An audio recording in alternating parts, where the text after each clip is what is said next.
Dimakuchi police स्टेशननि opposite साइडआव जोंनि मोनसे आइ केयार आइमेक्स अप्टिकेल मोनसे खुलिदों जोङो। ओमफ्राय बेयाव नोंथांमोना गासैबो मेगननि जेसेबां बेमार दं बेखौ नोंथांमोना फाहामनो हागोन। अपारेशनल' जोंनाव जाया आरोना, बाखि जेसेबां बेमार दङ मेगननि फारसे बेफोरखौ नोंथांमोना गासिखौबो बेयाव जोंनाव फैनानै फाहामना लानो हागोन।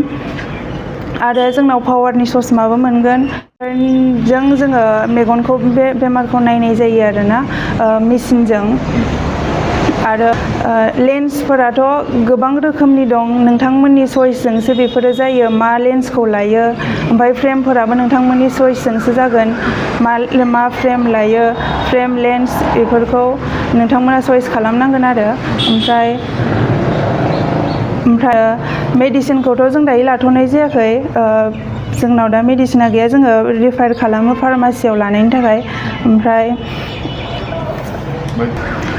जोंना क्लिनिकआथ' सानफ्रामबो खुलिगोन, डक्टरखौबो नोंथांमोना सानफ्रामबो मोननो हागोन। आरो भिजिटखौ जोङो दायो फ्रि खालामगासिनो 15 दिननि थाखाय, नोंथांमोना थाबैनो फैनो हागोन। IMAX eye care and optical हमारे यहाँ हफ्ता के 7 दिन खुला रहता है, 9 बजे से लेकर शाम को 6 बजे तक।